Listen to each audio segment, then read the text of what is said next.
Senator Hill, Appropriations Chair, Representative England, House Appropriations Chair, thank you for your investment that you made in K-12 education this past year. Many positive returns on that investment were made. I would like to touch briefly on those and then quickly highlight the major initiatives going on into 2013-2014.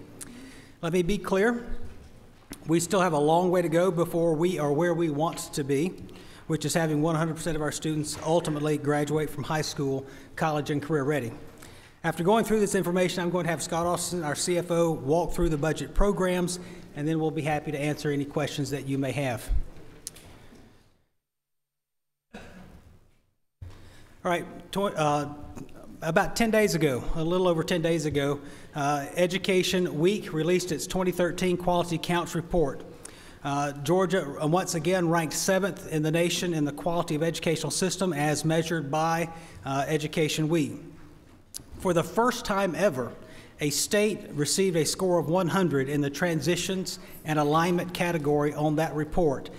Georgia jumped from 6th in the nation to 1st in the transitions and alignment category, moving from a B+ to an A and becoming just one of 8 states in the country to score an A in this section.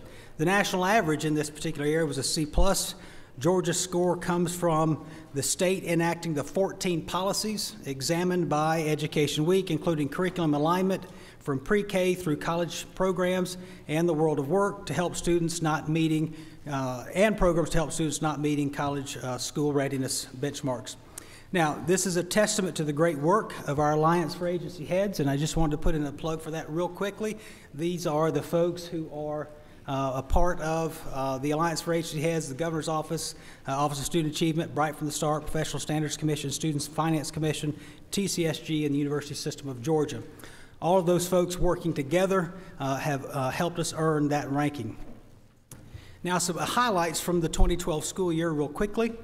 Georgia ranks 13th in the nation based on 2011 test scores in the number of students who pass advanced placement tests and earn college credit.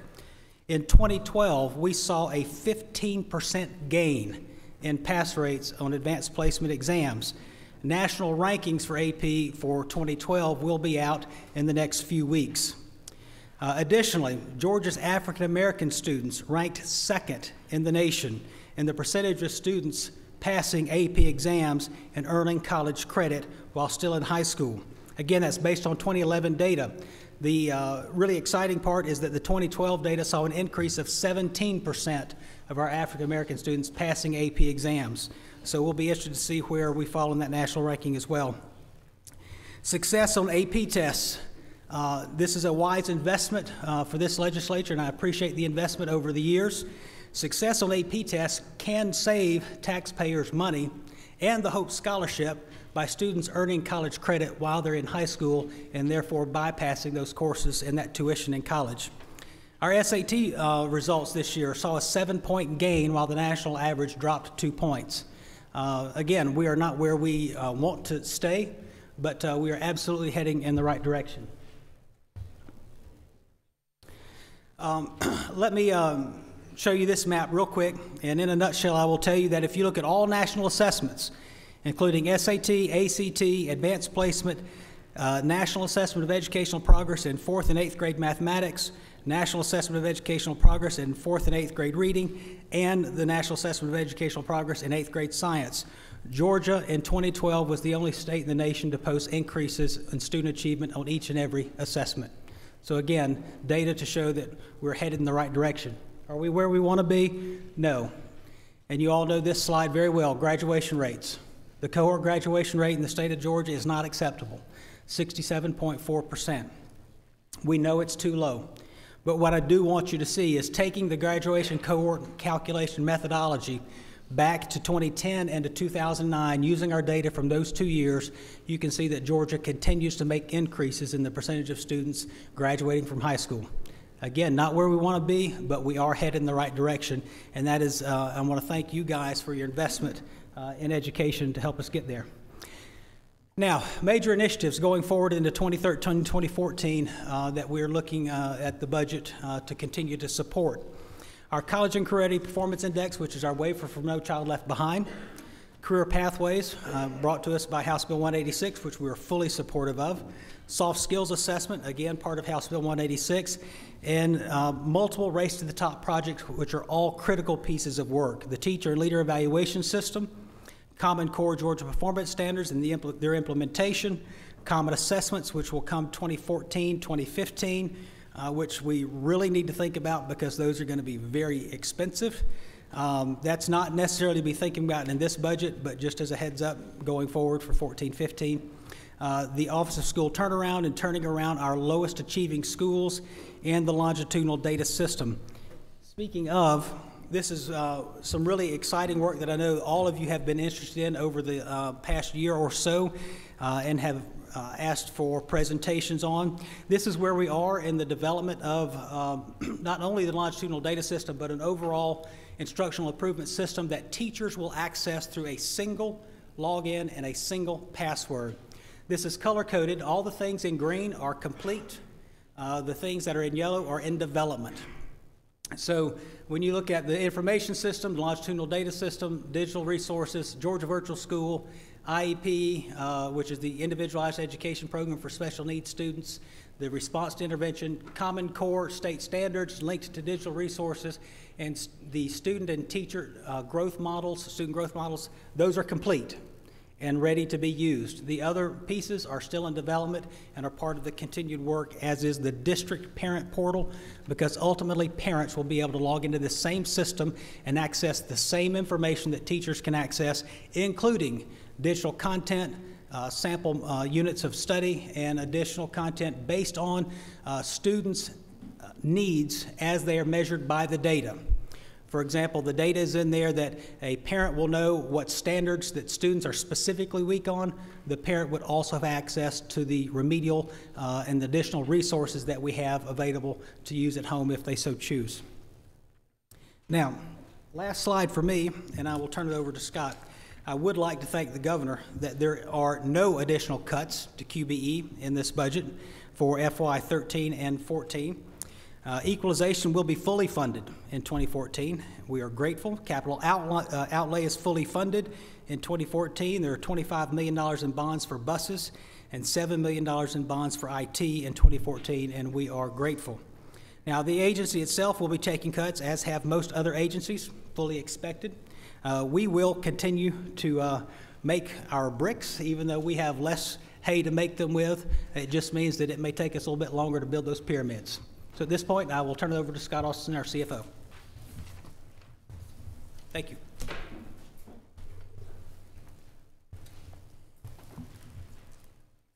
Thank you, Superintendent Barge. I'm just going to address some of the talking points and line items in the governor's budget, and I understand that's what you have in front of you.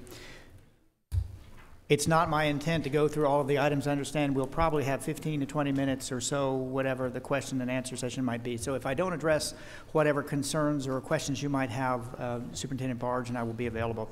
Starting with fiscal year 13, that would be the supplemental budget. As Dr. Barge mentioned, just would like to echo the fact that the governor has fully funded QBE growth. And as we'll get to when we get to the QBE section, many of you know that growth was significantly higher this year than it's been in past years. And despite that, the governor is recommending fully funding the midterm growth. And that's a very positive thing when we look at other areas of the budget. I think on balance, there's about a $26 million reduction. So despite where the state budget is headed and all of the stressors the governor's been talking about with health care, et cetera, for this budget, for this recommendation, we are seeing a recommendation for fully funding growth in QBE, and that's a very positive thing. So what I'm going to be addressing are some of the smaller changes. They're on balance, it's about 3% in the different programs, which is similar to what all the other agencies have been looking at. So while I'll be going into a lot of detail, don't want to lose sight of the fact that there are some very good things going on in the budget. In agriculture education, which is the first program, there's a 3% reduction. That reduction will be spread among the various programs in that program. These are direct funds that go to schools and school systems for different types of programs like extended day, area teacher, farmers, young farmers, and youth camps. Again, that will be a balanced reduction. Our staff will look at each of those grants that go out and make sure that we reduce the amount of impact from this 3% reduction, similar to what we've done in past years. In the central office, the next program for fiscal year 13, it is a 3% reduction. That is going to be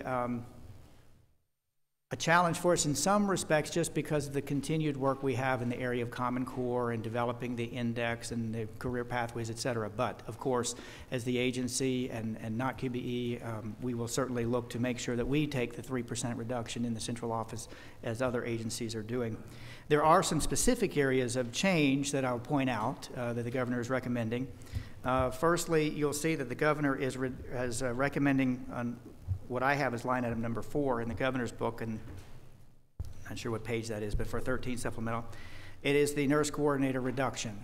That is simply reflecting the fact that we had not yet hired the nurse coordinator, which was recommended in the task force, the QBE funding task force.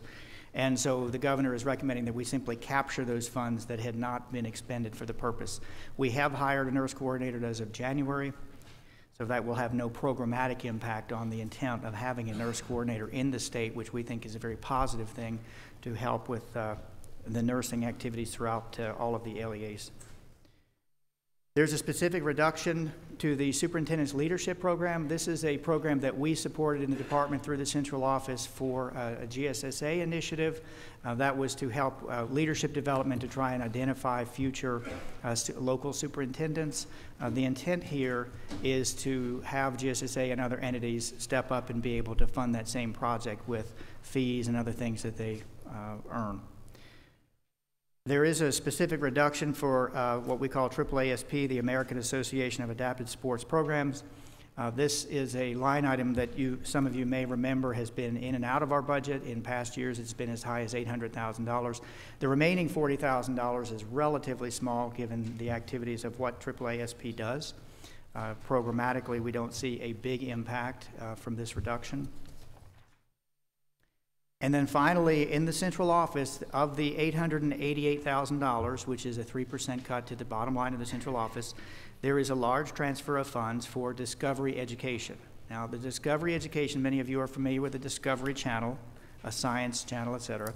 Well, Discovery actually provides for educators a very good and powerful link to digital information and resources for teachers. The Department of Education, through this transfer, will be supporting Discovery to make sure that we continue to have that available to teachers.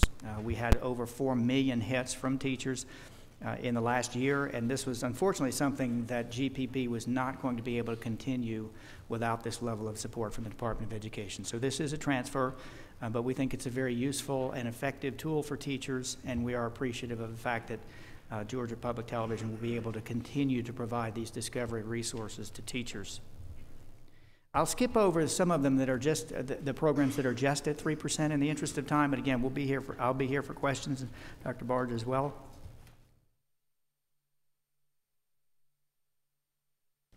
If I move down to Georgia Virtual School, this is a 3% reduction. The only point I'll make here is that the programmatic impact of a 3% reduction is that the virtual school will have to reduce some of the course development that we were working on. Many of you will remember that the law was changed to allow the funding for virtual schools to be a bit different. We expect to have more students taking the virtual school. We are prepared for that, but we would like to continue to develop the course offering. And the intent of the General Assembly and the governor is to eventually have all students taking at least one course virtually. So we will continue the build out of AP, and that's where we will focus. There may be some of the courses as a result of this 3% reduction that we'll have to push off into fiscal year 14, possibly fiscal year 15, but programmatically it won't be a big impact. GYSTC is this is a pretty big change for this particular program. This is a vendor, if you will, that works with Kennesaw that provides support in the area of science curriculum, particularly in the middle school. The governor is recommending that the funding be eliminated starting in the 4th quarter of this year, and then for 14, there's a recommendation for elimination of the program completely. From our perspective, GYSTC does a good job, and I think the governor recognizes that. I'm sure the question becomes, as we, the state, have put less and less into the funding, the overall funding of GYSTC, it becomes a question of whether or not we need to continue to put $140,000 in or not.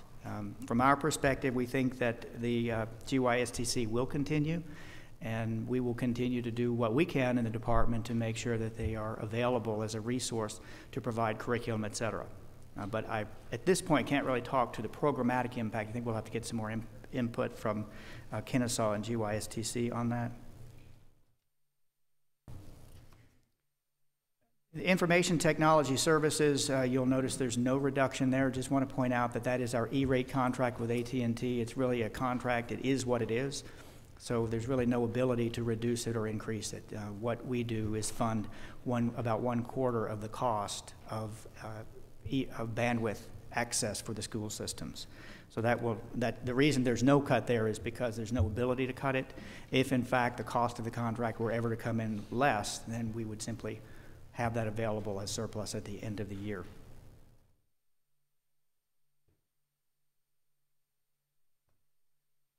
School nutrition, the governor's recommendation of 7% is consistent with what the State Board of Education had recommended. We have talked about school nutrition in the past, just as putting this whole budget line in context. The state dollar portion of school nutrition is less than 4% of the total spend in what we provide in the state for school nutrition.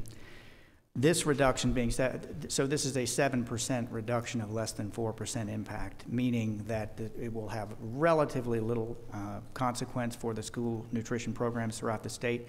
I do want to point out that the school nutrition programs continue to have difficulty, and different school systems have different degrees of challenge. But I would suggest that it's not as a result of any of the reductions that we're taking here in the school line or that we've had to take in the past. It has more to do with the pricing structure for each of the schools. We see a lot of variability with school districts, even those that are contiguous with the same sorts of socioeconomic figures. And that suggests to us that there is some ability for the various school systems to work on their operations. And we do, as the Department of Education, provide technical assistance and support to school systems to help them to create better and more efficient programs while maintaining nutritional value and also trying to provide meals that are as appealing as possible to get the participation rates up. In QBE equalization, just want to point out there's no reduction, and we're very grateful for that. It's the second largest item in our budget. And not having a 3% reduction in equalization is a very positive thing from our perspective. Local 5 mil share, as many of you know, is a contra revenue account, so it's really just a representation of the value of 20 mils from the local school districts. There's no change there, but that's just mathematical. From the QBE program itself, again, no reduction, and we're very grateful for that. In addition, the governor is recommending complete funding for FTE growth. That funding is going to, per line item 1, is $156 million. So all of the changes for growth, and there are a lot of details there, but all of the changes for growth amount to $156 million. And despite the stresses in the state budget, the governor is recommending fully funding education growth, and we hope that that continues through the balance of the budget period. One thing I'll point out about growth, just in case you've not heard yet, growth for this fiscal year is actually significantly higher than it's been for some years. In fact, the brick and mortar students, that is the non-virtual students, have not been at this level since 2008. Total growth rate is about 1.34%, which doesn't sound like a lot, but if you look at previous years, it's been almost zero for brick and mortar students. So this year, growth in Georgia, brick and mortar, is about 17.7 thousand kids, which is very similar to what it was back in 2008. The growth itself is slightly higher, it's 22,000, and that's because there's also virtual growth. We don't know at this point whether that's a trend or not, but it does seem to be very positive for, we hope, is a positive indication of what's happening. We will notice that about 1/4 of that growth is coming in through kindergarten, which means new kids coming into Georgia. The RESA recommendation is for a 3% reduction. In school improvement, the governor is recommending a reduction that is related to a position that has not yet been filled. So similar to what we saw with school nurses, the governor's recommendation is to say we want to capture the funds for the staff member that has not yet been hired. So for 13, it will have little programmatic impact. We will not be hiring a person in the balance of this year, but programmatically it will have little impact on what we're able to do. State interagency transfers, there's a $400,000 reduction for teacher retirement system. I will just say the Department of Education does not calculate this. We know that last year there appeared to have been a balance remaining. And so I think that this number is a reflection of the history of last year's budget cycle. We don't calculate it, but I can get information or details for you if you care to receive it. In the state schools, we're very grateful. There's a very, very small reduction. It is not 3%. It's a reduction to a budget item related to liability insurance. So for all practical purposes, the governor is not recommending a reduction to our state schools, which is where we actually have students that we are instructing. So similar to QBE, no reduction. For our state schools, there's no reduction. So we're very grateful for that as well. In testing, you'll notice that there is no reduction. That was intentional. There's a lot that could be said about testing. There's a lot that's going on with testing, but the short of the long in relation to this recommendation is that the Department of Education is continuing to build out EOCT end-of-course tests in the high school, and we are continuing to build out and adapt the CRCT for the Common Core. That work does require that we continue to spend what we've been spending to date. And that's the reason for the governor's not taking a 3% cut in the testing line item, and we're appreciative of that. So if I may move to fiscal year 14, we'll see more changes, and some of those changes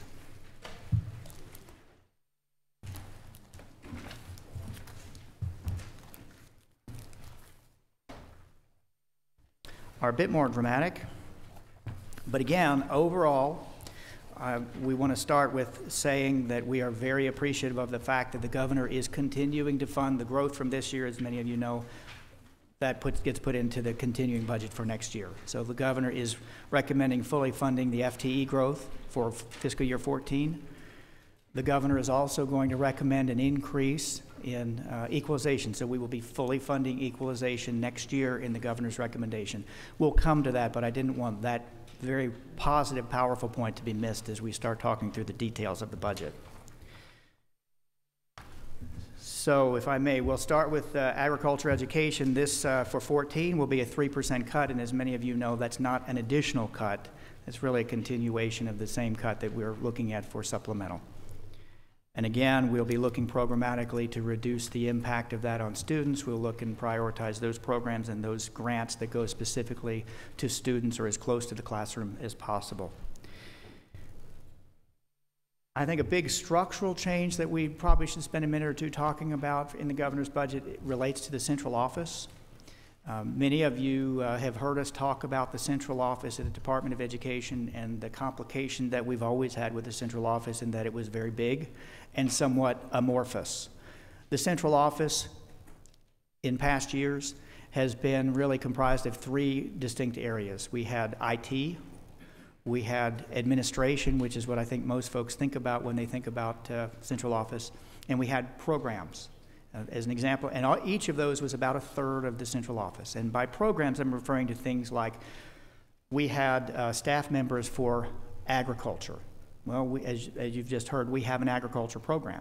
So why do we have the administrative staff for agriculture in the central office program when we have a program called Ag?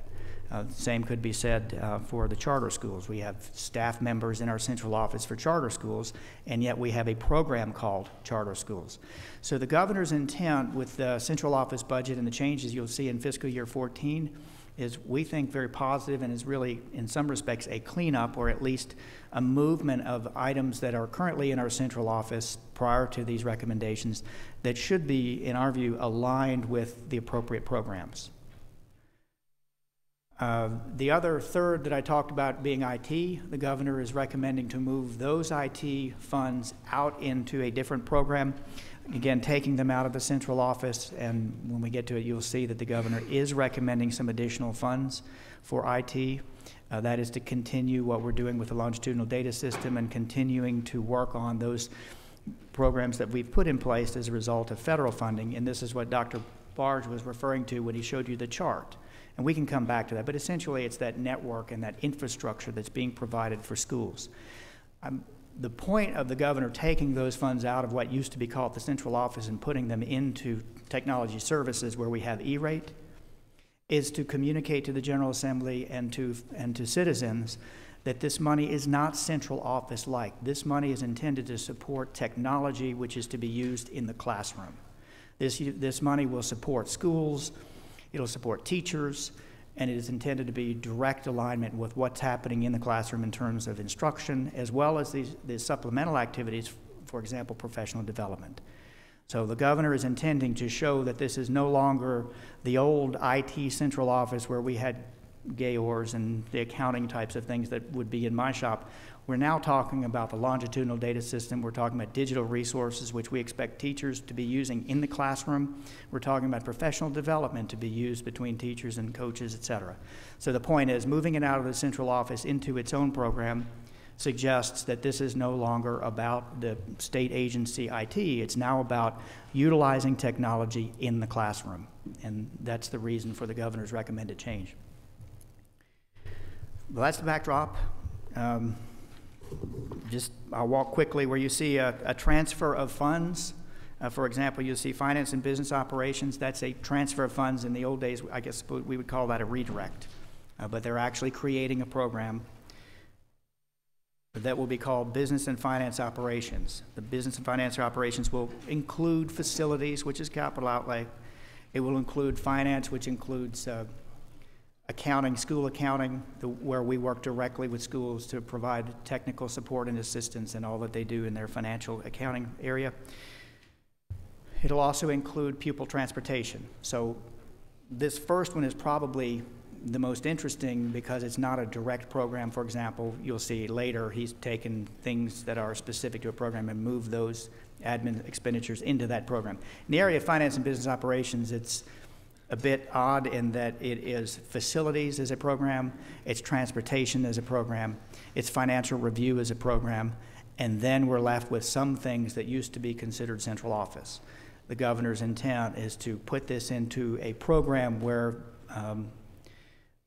the state can isolate and understand exactly what we're spending on things like accounting and agency compliance reporting and those types of things, and also as on a sub-program basis rolling under this program, understand exactly what we're doing with facilities and school transportation.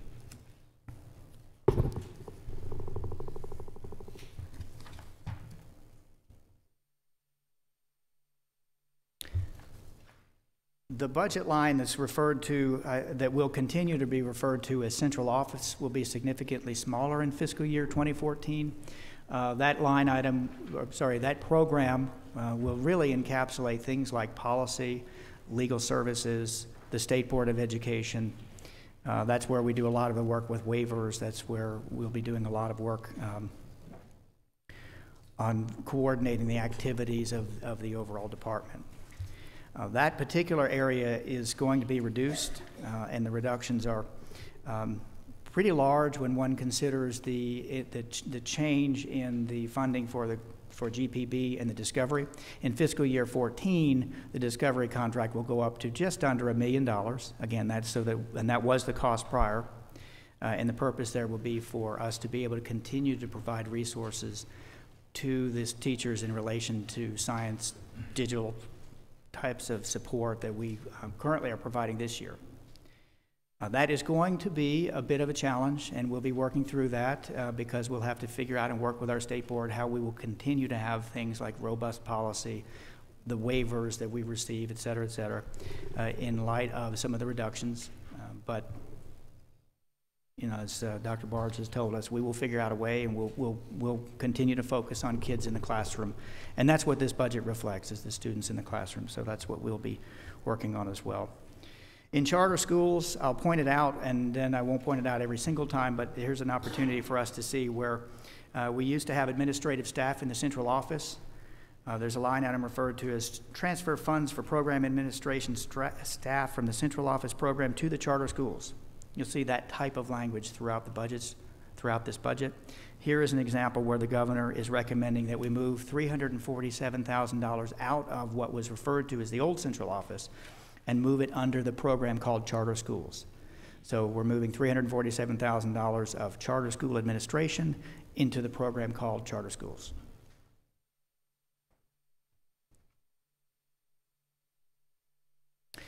Under the curriculum development budget, again, you will see that there is a transfer of funds from the central office, moving those folks who were working directly on what was referred to as curriculum in the central office into the program called central office.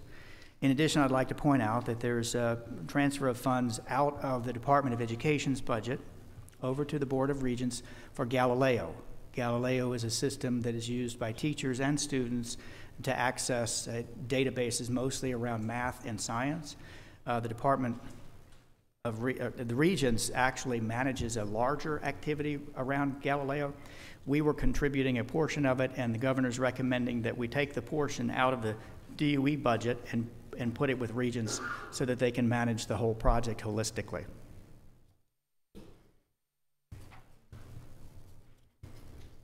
Again, I'll just move through the ones that require some discussion. Again, Georgia Youth and Science Technology, you'll see consistent with what was referred to in fiscal year 13, an elimination for GYSTC.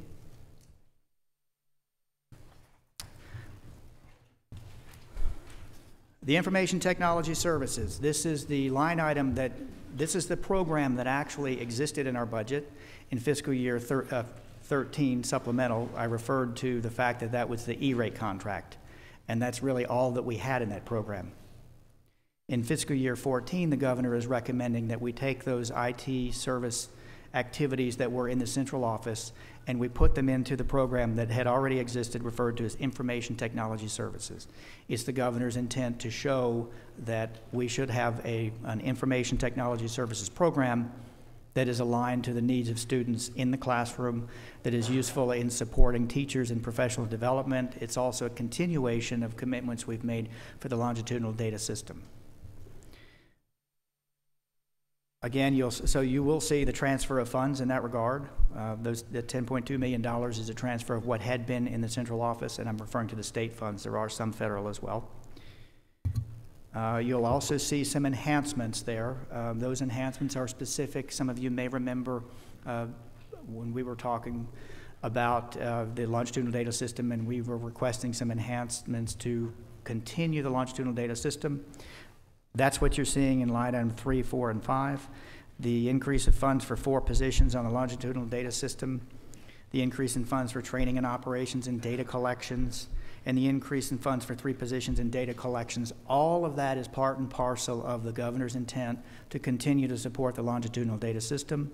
Those staff members have all been presented and proposed by the Department of Education, and they are intended to be available to maintain the longitudinal data system as we roll into 14 and then eventually as the federal funds go away in fiscal year 15. And so again, that's the chart, the circle diagram that Dr. Barge showed you earlier. For school nutrition, there's a recommendation to reduce the reimbursement for sick days. The zero-based budget review that was done by OPB on the Department of Education's budget did point out that there's a question as to whether the reimbursement for sick days is statutory or not. And so the governor's recommendation is to remove that portion of the formula from school nutrition. But programmatically, the point is the same as we made for 13. The overall amount of state funding for school nutrition is very low in relation to the total size of the school nutrition spending, less than 4%. QBE equalization, as I referred to earlier, we're very pleased to see the governor's recommending that it be fully funded. And that's an over $40 million increase. I don't know if you can tell that from the budget line, but there is an increase of just $41 million. And that is something that we're very appreciative of. It's something the task force had asked for.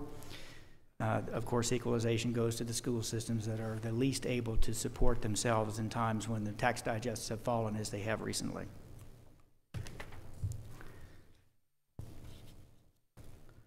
The governor is recommending in QBE, the QBE program, that the sparsity grant be transferred into QBE, which is a way of saying that it won't be eliminated, but instead of trying to pay out a small amount of money to some systems, we'll just put that back into QBE, and it will be allocated out under the QBE formula basis, not for sparsity, but for QBE.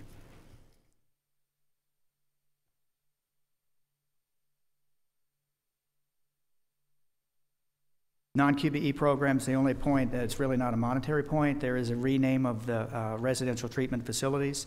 I believe the term was non-QBE programs, which was a bit of a misnomer. Much of what used to be under non-QBE programs has been moved under QBE anyway, and so the governor is really recommended that we change that to become the term, to be renamed residential treatment facilities. There is no dollar impact of that change. The SED program, I just want to point out that while it is a $2 million reduction, that is specifically predicated on declining enrollment. So there actually is no, from our calculation, there is no reduction in the SED funding. It's simply reducing the amount of funding to reflect the actual enrollment. I failed to mention in fiscal year 13, the governor is adding a program, and that program is for the commission. There's $120,000, I believe, for startup funding for the commission. Recall that the Supreme Court had originally ruled unfavorably for the commission that we used to have in place. Of course, that was amended constitutionally, and as a result, we now have a need for reformulating the commission. So the governor has recommended in the 13 supplemental budget some state startup funds, $120,000 to set that commission up. The State Board of Education did approve those commission members, and so they will now need some funding for them to start up. Moving into 14, what you see here is that program will continue. However, the source of funding will no longer be state funds. It will be a 3% administrative fund, which in funds that they are allowed to subtract from the QBE allotments that are paid to them. So statutorily, the commission has always been intended to be funded through the 3%, up to 3% administrative reduction. And lastly, just want to focus on the bonds. As Superintendent Barge mentioned, we're very pleased. The governor has recommended 100% funding for the regular outlay program. As a reminder, the growth funding, which used to be separate from regular, has now been combined. So it's now a $300 million combination of what used to be growth and regular. It's now called regular. It's been recommended for full funding. The governor is continuing to recommend $25 million for buses, which will be very helpful for the schools as they deal with the continued charges for transportation. And the governor has put in place a $7 million request for technology bandwidth infrastructure. That is a continuation, again, of the theme that technology is going to be very important to school systems going forward. The Department of Education and the state want to support that as much as possible. I can tell you that this $7 million, it's the governor's intent to have that be sent out on a very competitive basis with very high benchmarks for performance. One of the requirements of any funding will be that any school applying for these funds would have to have an instructional plan approved by the Department of Education. That is to say, we're not interested in having schools just go develop infrastructure or buy any hardware. The question is, how is it going to be used in the classroom?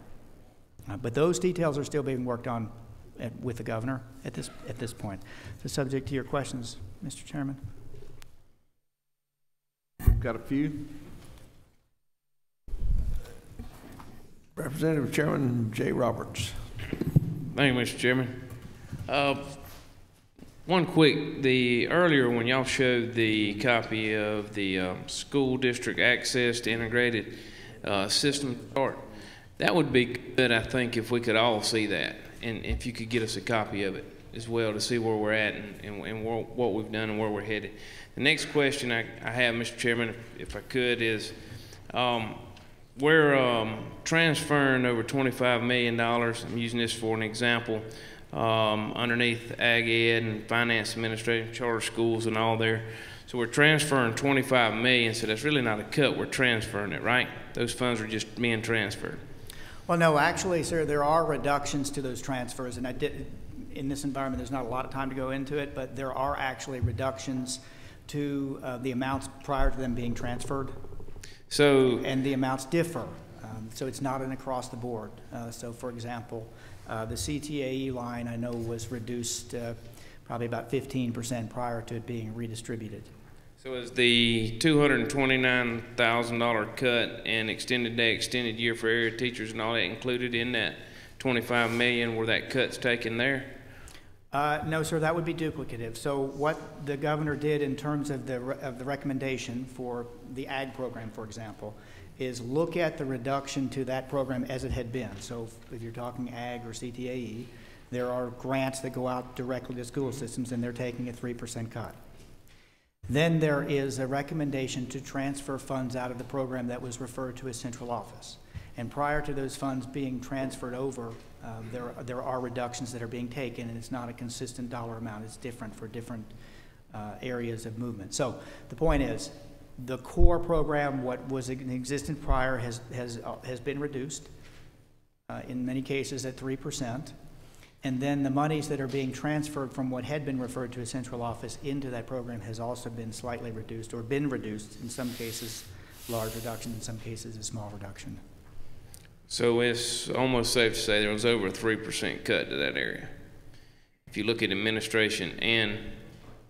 That is possible. Again, this is theoretical, but what I would suggest is that if the way the budget would have been had the governor not recommended fixing this, and I think this probably makes the point of why we should have the programmatic pieces taken out and put into the programs where they belong. In theory, if the governor had not recommended moving the programmatic pieces out of central office, we would have seen a reduction in the program, so call it ag ed, and the governor would have also said take a 3% cut in central office, and we would have reduced both things. Both areas would have been reduced. So I would not suggest that moving the administrative pieces into the program is changing what we would have already seen in terms of reduction. It's just that, frankly, it makes it more clear. Because now, maybe not in the first year, so we'll get you the details on that, but at each year going forward, every time there's a reduction for any particular program, it will be very easy to isolate what's happening programmatically from an administrative perspective and what's happening with the grants themselves, as compared to what we had in the past, which is all of these programs were in the central office. And so if there was a 3% cut to the central office, the question is, well, what impact will that have on ag ed or charter schools or transportation or all these other things? And the answer was, well, it depends. And when we finish and finalize our recommendations to the state board, we'll tell you, but that's usually after the budget was approved. So moving the administrative pieces where they belong in the programs is actually a cleaner way of showing programmatic impact of total reductions. Thank you, Mr. Chair. Chairman Dixon. Oh, I'm sorry, Representative Carter. Sorry. Do the cuts to career, technical, and agricultural education affect the federal Perkins dollars and grants that do we have to match some amount? There is a maintenance of effort requirement for Perkins, and we continually evaluate what that maintenance level is. The classification from the federal government perspective is not, does not consider exactly which program the monies are in, which is a way of saying the federal government's looking at what we're spending the money on, not which program it's in. There will be some work that I'm sure that our CTA folks will have to do, and we'll be working with them to ensure that we've not violated any of the maintenance of efforts.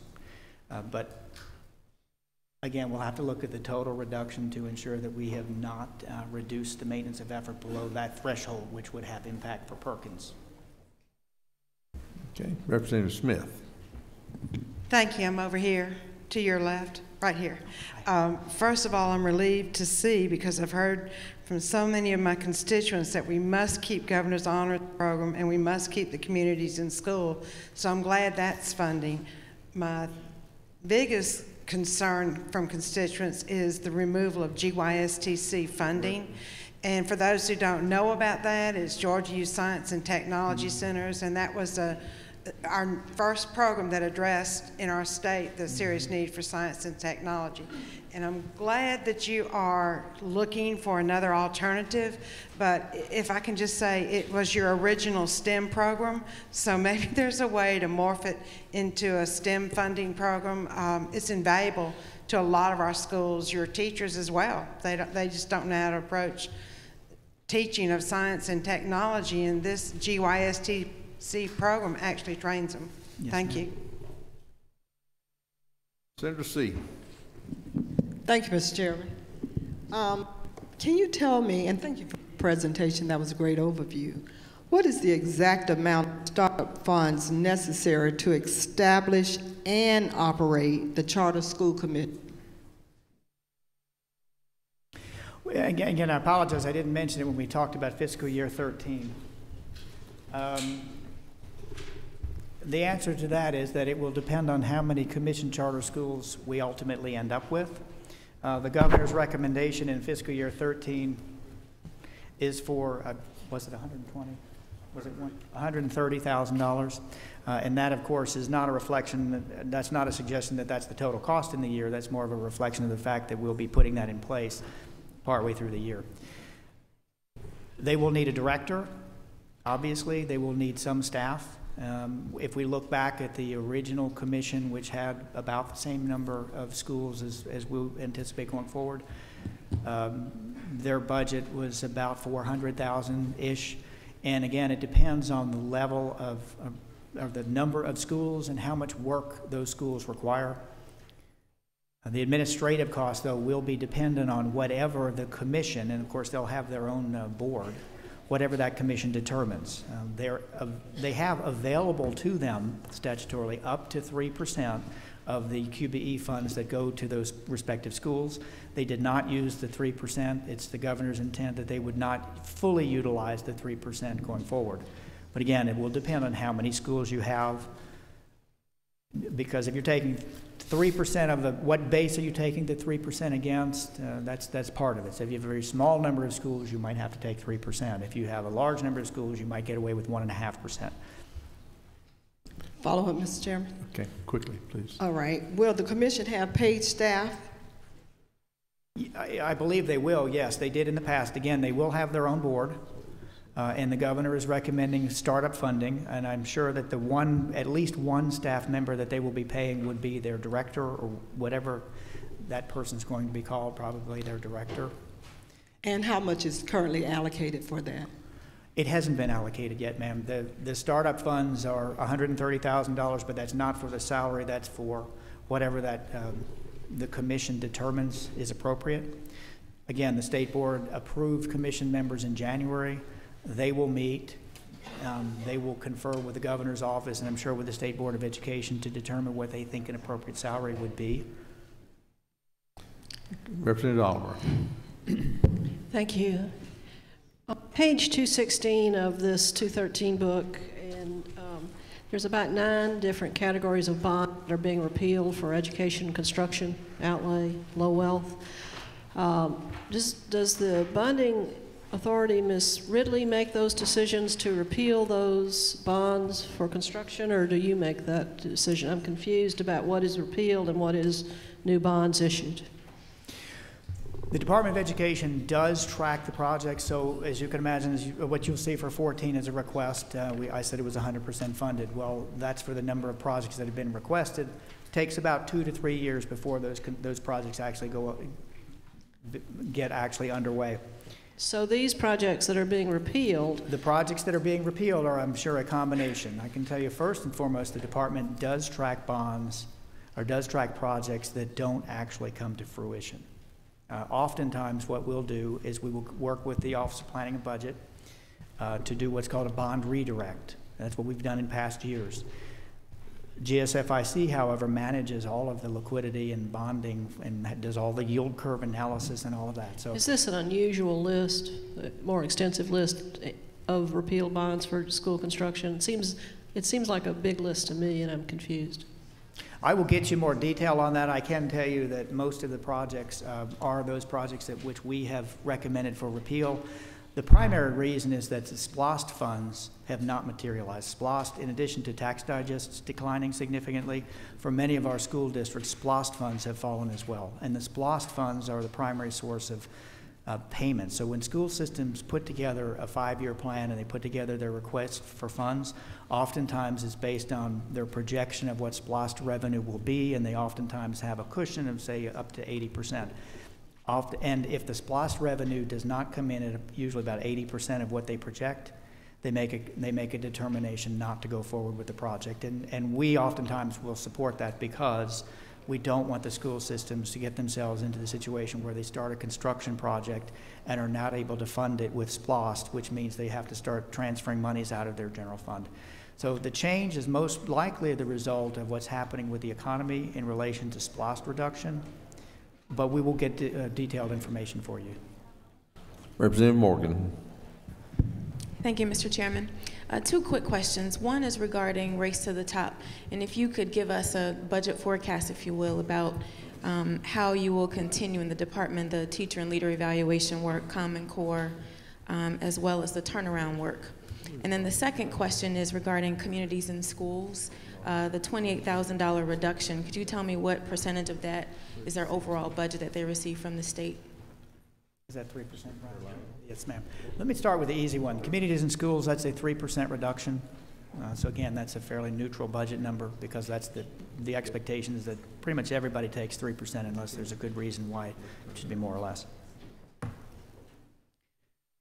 In relation to Race to the Top, again, we'll get you some additional information, but budgetarily, we know that the Race to the Top funds expire in about 1.5 years. All of the planning budgetarily that took place with Race to the Top funds understood that the funds were going to go away, and there's always been a transition intent with those funds, maintenance of what we were doing, continuity. What you're seeing with the longitudinal data system, what the governor is recommending with the IT systems is a reflection and example of that, where we have programs that were part of Race to the Top. They were also part of longitudinal data system. They were part of the commitments that the state made in terms of providing certain information to teachers. In the area of teacher evaluation, there is a project underway now. It is on schedule that relates to the teacher evaluation. This was originally referred to as the teacher success model, and has come now into its own as part of the Race to the Top project. We have 26 districts that are currently piloting it. We, again, are on schedule. When those 26 districts determine what that model will be, we will bring forth any evaluation for request for additional funds if necessary. But that would not happen, we don't think, until about 2015. So budgetarily speaking, we always knew that there is this cliff, and you get nervous. I mean, it's one thing when you're 4 years out, it's another thing when you're 1.5 years out. The governor has been looking at these areas.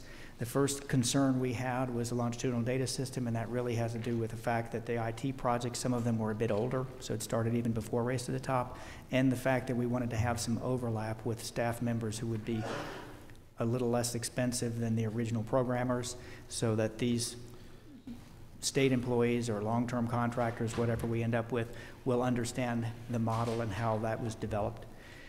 With the longitudinal data system, let me just add this, Representative Warren. The Race to the Top money has all along been designed to build these programs, and the agency is currently working on developing those transition plans because we know in 1.5 years these funds are gone.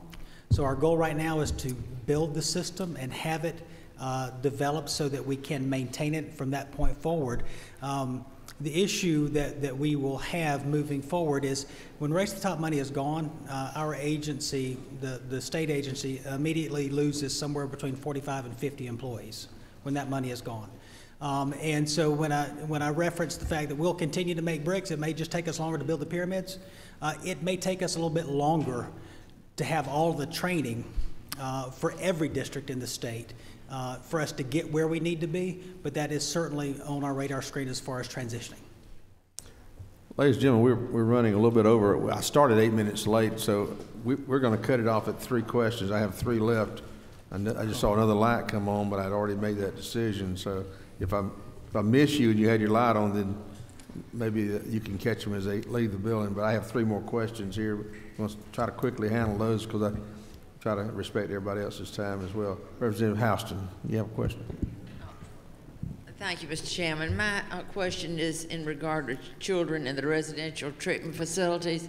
I'm glad to see the amount that you've been spending goes up. Is that the total amount spent to educate a child in the treatment center, or does any local or QBE funding go into that? No, that is not the total amount. What you're referring to used to be called non-QBE programs. That money is actually intended to be a supplement to QBE funding, which the RTCs do receive. Okay. So all of the students that are in the residential treatment centers do qualify for QBE funding. And those funds in what used to be called non-QBE, which are now going to be called the Residential Treatment Center Program, those are supplemental. All right, thank you. Senator Murphy. Thank you, Mr. Chairman. Just a quick question. The SED students, there's $68 million in the budget for SED students. Does that amount include the special ed students as well, or is that totally separate? Well, the first answer is SED is the psycho-ed centers. Some of them probably are special ed, and if they have IEPs, they could be receiving additional special ed funding. But the SED students themselves, if they're not considered special ed, would be receiving these funds. It's a slightly higher compensation in lieu of QBE funds. So said differently, the SED funds are probably about a category 3. Just a quick follow-up. Is the special ed broken out in the budget anywhere, or where is it included at? Well, special ed would show up in several places in the budget. In QBE, we actually have, well, there would be SED, which would be psycho-ed centers. And then we have, in the federal programs, you'll find the largest part of our special ed funding, which is IDEA. And then you'll see we have preschool handicapped, which can deal with special ed. Within QBE, there are several programs, a lot of categories. There are 6 categories that can deal with special ed. Okay, well, that's good enough. We can break it out in the hearings. Thank you. Yes, sir. Okay, thank you very much, Scott and Superintendent Barge. We appreciate you coming today and appreciate your attention, ladies and gentlemen. Thank you.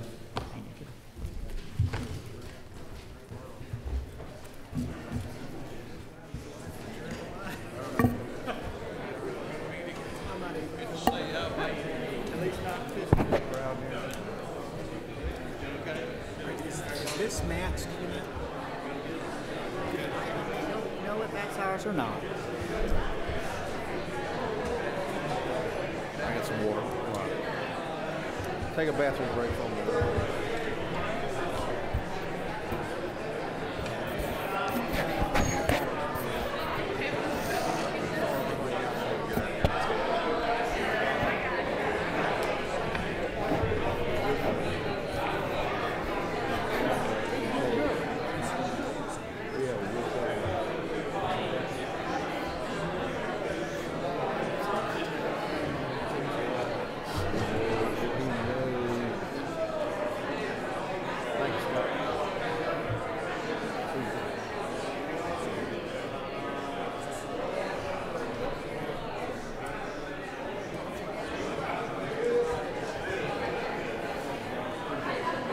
Hello, sir. How are you? Hey, buddy. I motioned you this morning to come sit right here.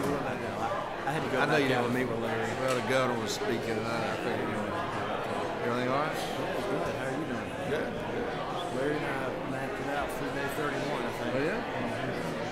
Day 30 will come on the first week of March. 20 some odd days in March to do 10 days. But just keep in mind that the day the House delivers the budget, the clock starts for us. So, I mean, if we agree to that kind of thing, we need to know what day to expect the budget. We know. Okay. Well, what about speaking trumpet so I can actually hear it?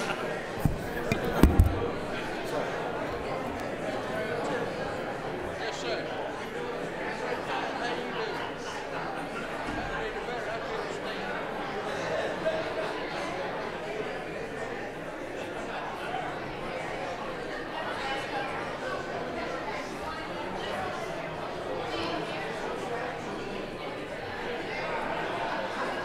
from, Representative? Augusta, Georgia.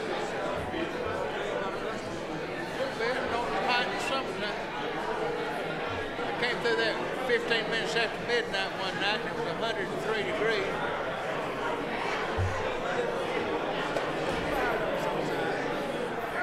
I just figured that y'all started the heaters next to the river and just put a top over it and let it run like a pressure cooker.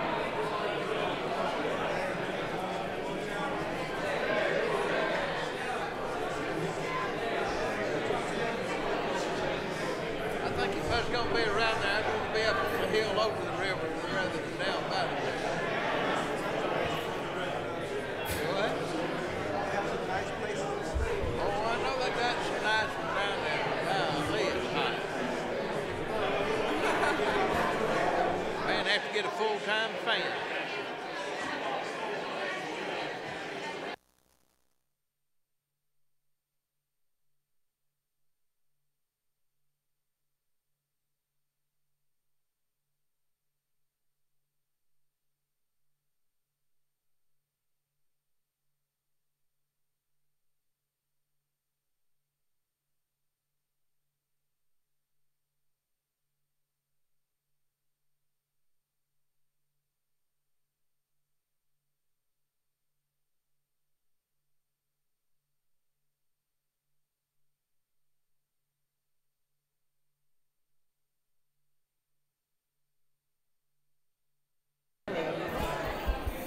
Okay, ladies and gentlemen, please take your seats and let's get going.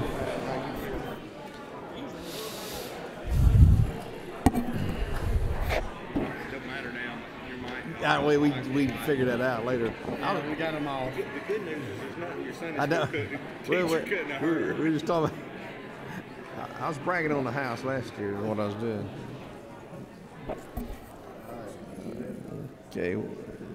Okay. We're ready when you're ready, Chancellor.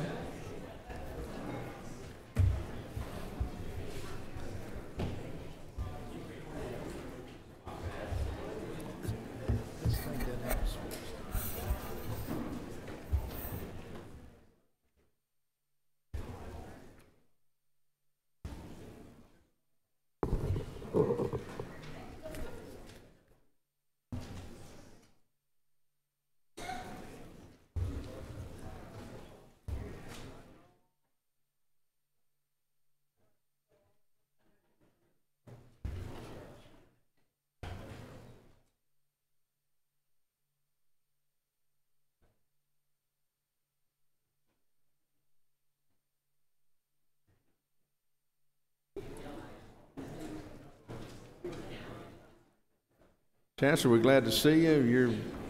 You're on. Thank you very much, Mr. Chairman. It's my pleasure to be here. It will be a greater pleasure in about an hour when I leave, but we always look forward to these kinds of occasions. It is, in all seriousness, an opportunity that we appreciate to spend a few minutes with you talking about not only the budget, but what's going on in the university system in general. One of the things I recognized very quickly, even before I became chancellor, that any success I might have was going to be dependent upon the quality of the staff that I have. Over the years, if I've had any talent, it's been able to recognize and know what I don't know. And to that end, I've surrounded myself with some very good people. One of the first people I hired was Dr. Steve Wrigley, who's unfortunately in Athens this afternoon, can't be with us. Second person I hired was this gentleman to my right, John Brown. And then over the few months, we were able to hire a new chief academic officer. He is in the room somewhere back in the back. Raise your hand. That's Dr. Houston Davis, originally from Tennessee, but he came to us from the higher education system in Oklahoma. And he's doing an outstanding job. And of course, I don't go anywhere during the legislative session without Tom Daniel and Amanda Seals, so I appreciate them being here today as well. Last year, I told you that I had proposed to the board in my first presentation to them that I hope our work during whatever my tenure as chancellor turned out to be would be guided by three broad themes: performance, partnerships, and the value of higher education. And I talked within that rubric to you, those of you who were at the biennial in Athens, and particularly about partnerships. But I want to focus just for a few minutes as a prelude to what John will do in terms of going over the budget document with you. I want to concentrate on performance. And I want to, excuse me, I won't breathe that hard anymore. Focus on those things that we're doing in the university system. And I hope you will take as much heart as I have, as I've gone around the system, met with our faculty, our students, our presidents, our communities, about the great things going on in the university system of Georgia. To that end, the first thing that I would lift up under the rubric performance is that an initiative that we just concluded officially and formally of consolidation. We consolidated 8 schools into 4. Now, we knew at the outset everyone was not going to be excited about that, but the guiding principle for us, we were not doing this just to be doing it, although nobody in the country has attempted anything like this. We were doing it because we felt it was the right thing to do in terms of improving the quality of education for our students. Everything we do, we try to use that as a guideline.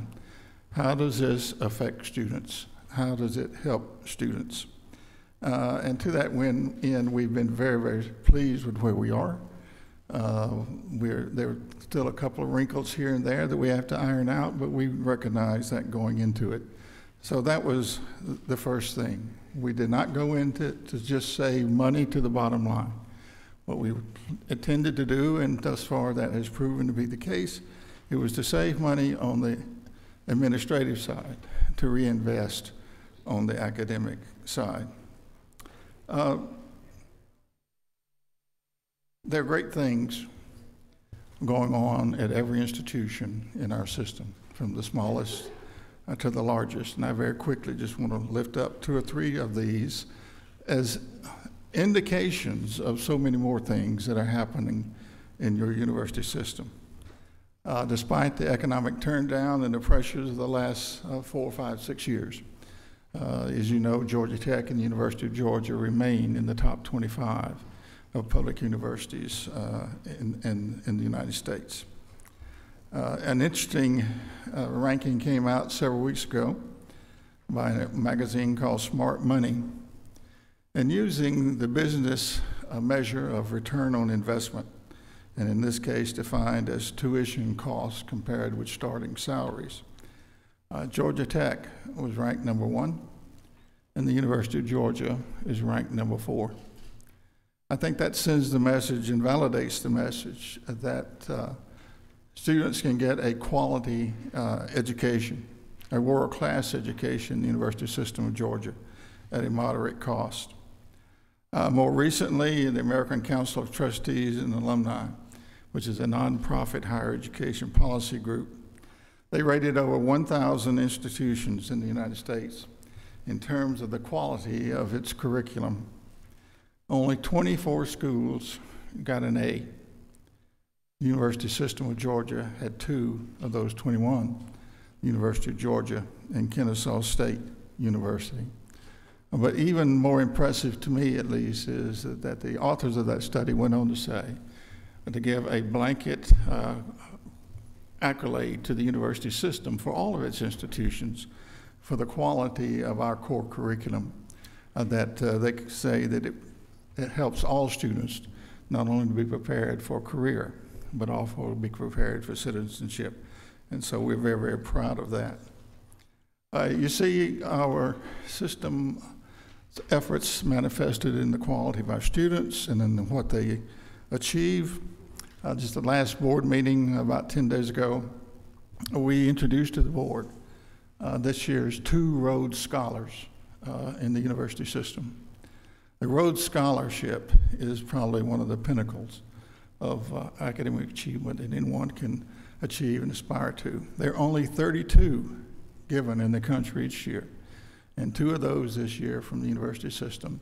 A young lady named Juliet Elizabeth Allen at the University of Georgia, and a young lady from Georgia Tech, Joy Balawini. I wish you could have been there to hear their presentations to our board. They not only have achieved outstanding academic accomplishments, but the quality of their philosophy and their ideals and their goals were so impressive. I'm confident we'll be hearing from these 2 young ladies for years and decades to come. And underlying everything they said was their unending praise, almost effusively, about the quality of their experience at their 2 institutions, and particularly the quality and dedication of the professors. And lastly, speaking of the faculty, we have great things going on with the faculty. And it's not just at Georgia Tech and the University of Georgia. In fact, Dr. Christy Price, who's a professor of psychology at Dalton State College, was named the U.S. Professor of the Year by the Carnegie Foundation for the Advancement of Teaching. So I hope this gives you some comfort that they are great things. We're not doing everything perfectly, but that's our commitment, to achieve success for our students, for our communities, for our faculty. Very quickly, under the rubric of performance, I want to just lift up a word quickly about the Governor's Funding Formula Revision Commission that completed its work in early December. This effort of moving from an enrollment-based funding formula to an outcomes performance-based formula is one of the trends sweeping the country. And I'm very appreciative of those of you who served on that commission. The most critical work will be done over the next 12 to 18 months when we begin to fine-tune the broad structure of that formula revision into an operational model that will begin to impact our budgets in FY15 and 16. It's exciting work, it will be challenging work, and we certainly will want to keep you informed and involved along the way. Very quickly, let me also lift up 2 or 3 things that you can expect to hear from us more about in the months ahead.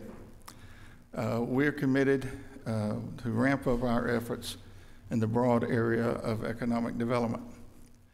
This means that we will work ever more closely with the Department of Economic Development and with the governor's staff in doing those things in conjunction, particularly with our partner in technical adult education, to prepare the workforce of the future. To that end, we held our first Economic Development Forum in December. Some of you were there, where we showcased some of the great work being done in our research universities. And the focus of what we highlighted this time was on rural Georgia. And it was amazing, some of the work being done and some of the opportunities that their work and discussions portend for the future of this state. No question that workforce development is critical to all areas of our state. And key, not that all our institutions aren't important, but the key driving forces in our university system are our 4 research universities. No matter who you talk to, in any business organization or major industrial groups, that the quality of your research universities is going to be the driver of the quality economic development opportunities we have in the future. The 2 announcements that was recently made, Baxter being one, are directly linked to the story that we can tell and the opportunities we can provide people to be prepared educationally and technically for the kinds of jobs that we want to recruit to our state. We cannot afford in any way to diminish the quality and quantity of the basic and applied research being done at these 4 institutions. Another thing that you will hear us talk a lot about is under the rubric of race to the top and also of renewed efforts or advanced efforts by the Council of Chiefs State School Officers, is to do a better job of evaluating and improving the quality of our teacher education programs. From time to time, and many times appropriately, we in post-secondary education are somewhat critical of the quality of the high school graduates that come our way. And at times that criticism is justified. But I'm convinced, our board is convinced, our state staff is convinced that we have to share some of the responsibility because we're preparing, educating, training the preponderance of public school teachers in the state. We have 24 public teacher education preparation programs in our university system. And we're committed to doing everything we can and working not only with our colleges of education at our institutions, but very closely with the professional council and accrediting agency and the Department of Education to be sure that we can affect the kind of changes that we need. Lastly, I'll conclude with this. Wherever I go, from all sources, I hear folks are concerned about what it costs to get a college education. And those concerns and questions are legitimate. We take them seriously on our staff, and so does the Board of Regents. Let me just remind you that in this fiscal year, the tuition increase that we instituted for the current year for 30 institutions was only 2.5%, the lowest tuition increase in a decade. Our research universities and the college, State College in Milledgeville did receive a higher tuition increase. That tuition increase yielded system-wide about $50 million. Now the downside is we came away from this session last year excited because we got full funding of the formula, about $70 million for instruction, expanding our programs, particularly letting us institute some efforts at the institutional level to help us graduate more students from our system. Sadly, however, because of the economic situation, that $70 million is down to zero because of the budget cuts we had to sustain during this year. We understand that. We accept it. Do we like it? No. But we made the adjustments we had to make. The point I will make with this, that quite frankly, that small tuition increase, which some people were critical of, really enabled us to navigate this $70 million cut that we sustained this year. But I don't want to leave on a negative note. We are still excited in the university system. I'm excited about what opportunities lie before us. I'm excited because I know the governor is totally supportive of what we're trying to do. I know we have outstanding support from the legislative leadership and people like yourself. We've got a lot of initiatives on the table. It's going to take a lot sustained period of time to make those effective. We'll probably stumble along the way and not do everything perfectly. And when we do stumble, we'll tell you and ask for your forbearance.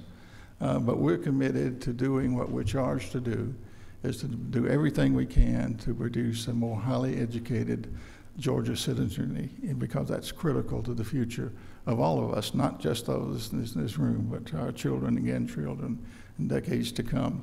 So I look forward to hearing your questions. We'll look forward even more to hearing my answers in a few minutes.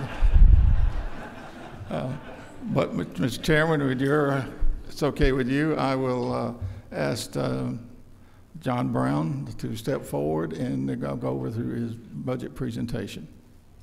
Thank you. It's good to see you. If I'm here, you know it must be numbers and money time.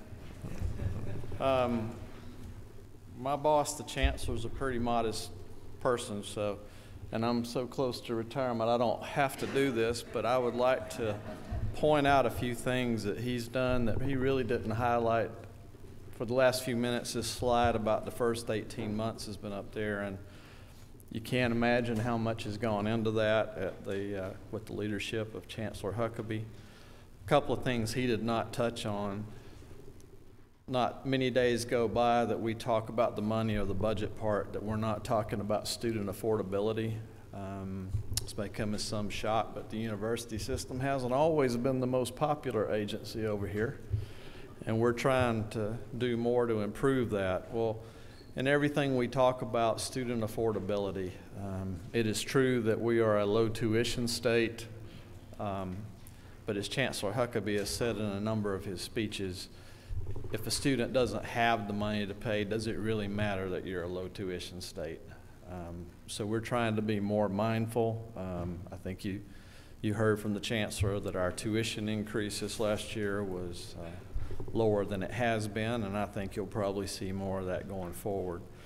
A couple of other things. We've been doing space utilization and facility study.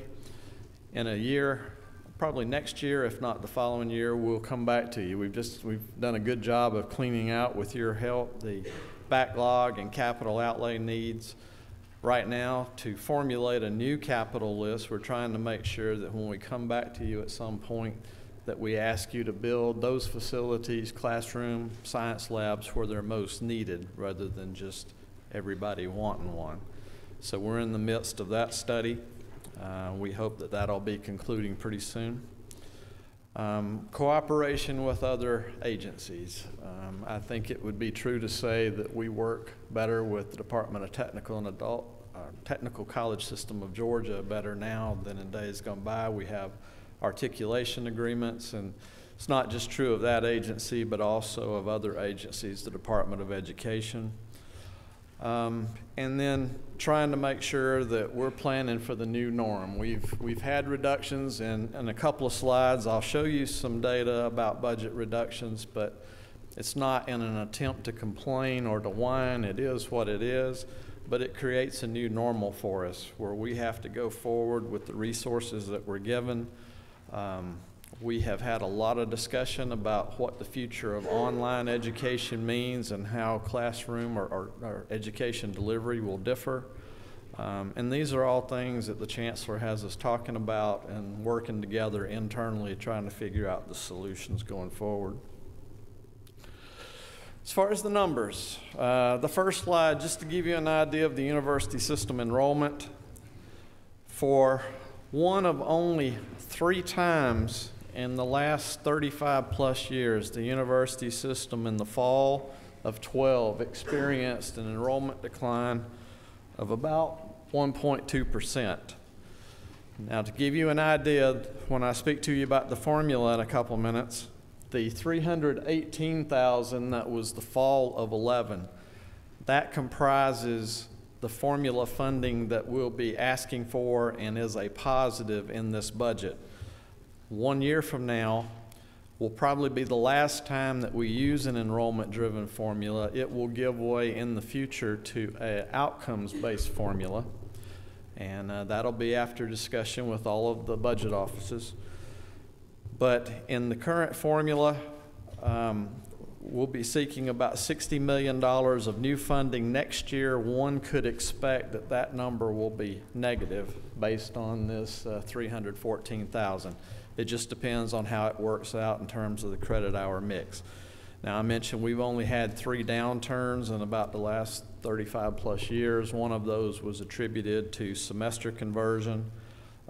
The other one, not sure what's working here, is the increase in admission standards. If you look at the fall enrollment this year and where did it occur, most of the enrollment declines have occurred at schools that we've traditionally considered the 2-year or the access schools, and that's because of increased standards. Total funding and state funding. The red line represents the actual state appropriations per FTE. You'll note that we were on a growth. We had the downturn in the early 2000s, a little bit of a gain. There was a 3-year stretch from 2009 to 2012 where we dropped pretty significantly, the worst of the downturn. And then the last year plus this year, we seem to be back on the uptick a little bit with the support on the formula. What I want to point out is that the purple line is the total funding line, and the gap between the red and the purple is tuition. Our policy in the state for the longest time has been 75% state funding to 25% tuition. The years that you see where the gap maintains fairly steady, we were operating on 75-25. During the first downturn, that started to shift a little bit. And then you see a fairly significant gap, and that's twofold. One, yes, there have been tuition and institutional fee increases. There's also been the decline in the ability of the state to fund the formula.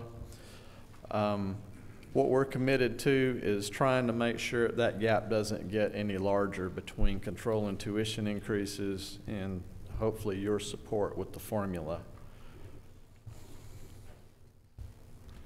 And then oftentimes when I was on this side of the street, folks would ask the question about, well, how do you do compared to inflation plus enrollment growth? This chart plots state funding on a per student basis, so there's the population, and then if you adjust based on inflation, the CPI. So educationally, we're really not keeping up with the actual cost of the delivery of instruction. As for the budget, fiscal 13 amended is fairly simple. The only thing that you will see in the fiscal 13 amended budget for the university system is a reduction, and it's two places. One is there's an $81 million system-wide reduction. That is just under 5%. It applies to the teaching program and all the other activities to include co-op, ag, marine activities throughout. And then there's a special reduction for Georgia Gwinnett College of $2.7 million. All totaled $83.7 million. Let me speak to the Georgia Gwinnett reduction for a moment. The $2.7 million is going to create a hardship for Georgia Gwinnett, it being an amended budget reduction with less than 6 months left to go in the year. The 2.7 was included in the budget under the guise of cutting startup funding for Georgia Gwinnett. And it is true that Georgia Gwinnett received about $18 million for startup funding when they were formed back in 2005. Through cuts, that number as of today that is, quote, startup is $16.5 million. But what's kind of lost here is that in fiscal 12, probably the worst year that we had in the downturn, the university system had a $145 million enrollment request that was not funded, plus there were budget reductions in that year. Well, in fiscal 12, Georgia Gwinnett grew from 5,380 students to 7,742. They added a full class of students of 2,300 students, for which they did not receive any of the enrollment funding at that time. So, yes, there is a pot of money that was startup money, but that 1 year of lost enrollment money is coincidentally about $15 million. So it will be difficult for Georgia Gwinnett to operate with, if you take the startup money away and there's nothing to do with the lost year of fiscal 12, it'll be hard for them. And this 2.7 is going to manifest itself probably in furlough days. I think at last count it was 8 furlough days. There'll be cutting of operating expenses, and it'll be a hard thing to deal with in a 6-month window, really less than 6 months now.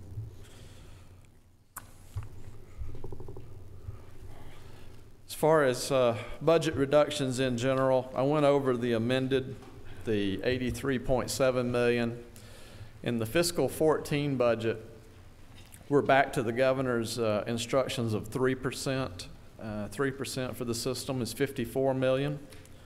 As we got the instructions from the governor about how to deal with budget reductions, some directions that we gave to the institutions were to minimize the impact on students, try to stay out of the classroom and out of the labs, try to find savings in other areas so that their lives were not disrupted.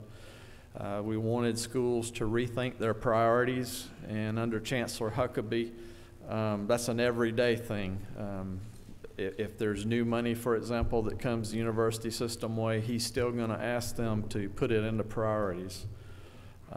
We also instructed that the reductions were expected to be permanent. There's not restoration coming, nor should institutions think that any reductions will be made up by tuition increases. And then in keeping with that, we instructed them to make them permanent and avoid any one-time reductions. Examples, we did not want the schools to load up on furlough days. We needed something that was more permanent. That brings me to the fiscal 14 budget request, and this is the formula in the budget. It's referred to as the teaching program. This is the money for the institutions. And you see side by side what we requested versus the governor's recommendation. And the governor was pretty good to us on this. We had requested enrollment growth of 1.6% in credit hours, value of $65.5 million. The governor recognized that. On maintenance and operations, we had asked for $8.7 million, and this is a calculation that's based on square footage. We're still working with OPB to answer some questions about why a turnaround from a +8 to a -2. We didn't lose any buildings, but we're looking into that, and we'll, as the session goes, get some answers and be in touch as we have the committee hearings.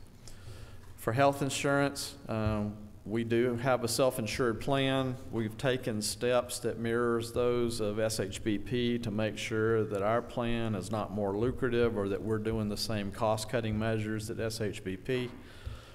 This $10 million represents about a 5% increase in health insurance for the university system, and the governor recommended that. You'll note that TRS, ERS, this was a number that we did not request. It was one that all along the governor would handle based on what the actuaries say was needed to make TRS, which is our primary retirement system, plus a few ERS, to make it whole, and that's an $11.7 million add. There's a line for our retired health and life. It corresponds, the first health insurance line is our active employees. This line is those that are retired that are on our health and life plans, 5.7. Payback projects, some may remember me explaining this last year, that 20 years ago the state built some projects using GO bonds. The deal is that the revenue from those projects would be used to pay those bonds off, and then once the bonds were paid off, the money that had been deducted from the system would be returned.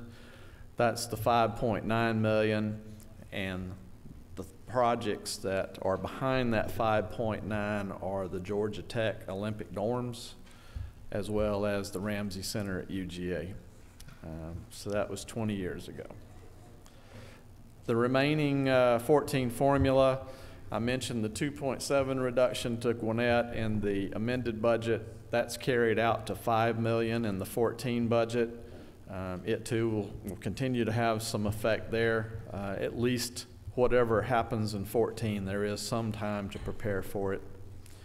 A one-time add of the Southern Legislative Conference is removed. And then that portion of the 3% reductions that applies to the formula is $48.9 million.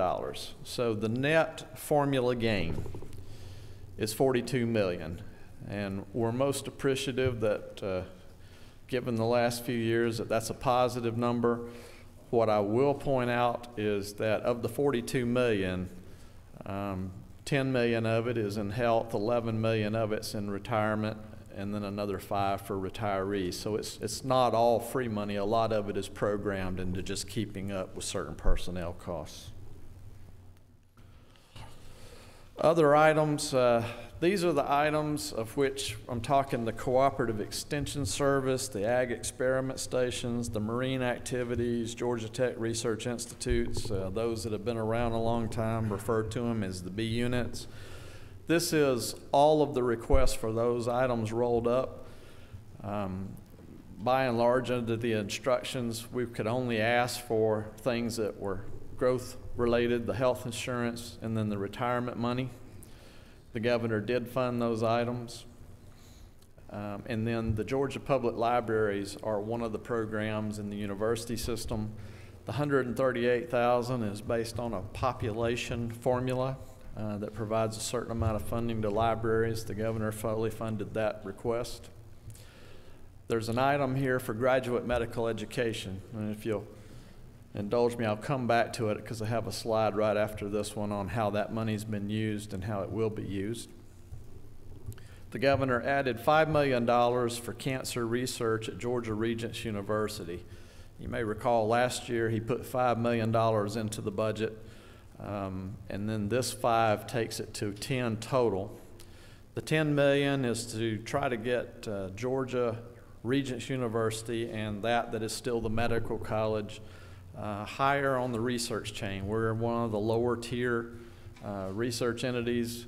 This is an effort to try to boost this, and specifically with cancer, to try to get the NCI designated cancer research institution. The remaining items are all transfers. I'm sure you've heard about the transfer from the Secretary of State's office for the Department of Archives. There is a committee looking at that right now, trying to assess the dollars that are coming over and how best to manage and work with the General Assembly on legislation. But the amount of state funds that were transferred from the Secretary of State's office was $3.8 million. There was a $125,000 transfer for Galileo from the Department of Education. This is a move to try to consolidate Galileo basically in one place, and that's with the university system. We are the agency that handles most of the duties with that. And then the final one is transfer of a Discovery for Education contract for DOE. This is largely associated with one of the attached agencies for us, the Georgia Public Telecommunications Commission. I can't tell you exactly everything that goes on with that contract, but it's a vendor with GPTC. I mentioned graduate medical education. Last year, money was appropriated in 2 places for graduate medical education. This is the idea that we need more residency training slots so that we can train doctors, we can train them in hospitals around the state. Data suggests that wherever you do your residency training, there's a likelihood that you'll settle within 50 miles of where you do that training, and this is a way to keep our doctors in state. The goal when this was unveiled last year was that over time we would want to add over 400 residency training slots. To that end, $1.2 million was appropriated to the university system, and another $853,000 was appropriated to the Georgia Board of Physician Workforce within the Department of Community Health budget. As of today, there's all but $80,000 that has been committed, and the other $80,000 is in the process. But it's been a combined effort. It hasn't been university system doing its thing and Georgia Board doing its thing. We have worked together. We have picked up between 97 and 112 slots using a lot of the Georgia Board money with a little bit of a contribution from Georgia Regents. That's a 5-hospital consortium. I think that Phoebe Putney's probably the biggest of the 5. We also have an agreement in place with Gwinnett Medical Center for anywhere from 30 to 56 training slots. That too using some Georgia Board money with money appropriated to the system. And then 2 other locations, Athens Regional, 102 slots, and St. Mary's Hospital with 30 slots, using some of the funds appropriated to the university system. Now, one of the concerns is that in the amended budget, the governor's budget eliminates the funding for the $853,000 to the Georgia Board of Physician Workforce. We are well down the road on that, so that will be, we will have to figure out what to do if that money is not restored. As far as fiscal 14 is concerned, we asked that the 1.2 million and the 853 be continued, and then another 2 million be added, and the governor recommended the 2 million add in 14. That continues what's in place, and then we will look for other candidates that have interest to add even more slots, trying to get to the 400 or more. Just an example, some of those that have expressed interest: Northeast Georgia Medical Center, Redmond Regional, I think DeKalb Medical has interest. But that's what's going on with GME. But the 853,000 loss would be a setback in what we've done to date. Fiscal 14, overall, you see the base budget as we ended or began fiscal 13. I went through the formula with you. It's $91 million worth of adds. The other items, to include cancer, GME, $13 million, and then the total cut, $54.6 million. The system as a whole, teaching plus all other activities, nets $50.4 million of new funding, 2.8% increase. And again, we are appreciative for that after years of having negatives in front of the numbers. Let me take you through the capital real quick. The first item in capital outlay in the bond section is major repairs and renovations. We asked $50 million from the governor for MRR. Of course, the repair renovation money is critical for us in trying to maintain what we have. We have over $3 billion worth of buildings. Of the $50 million, the governor did recommend the 50, but as he started last year, he has divvied it up into a 20-year bond pot and a 5-year bond pot. Of course, 20-year bonds, the $40 million are for repairs, renovations that are more long-term lasting. The 5-year bonds are more of the shorter duration repairs, trying to match up what's being done to the buildings to the bond cycle. The next item on capital is equipment. This is equipment for buildings that are under construction. These are 7 buildings that the General Assembly approved last year.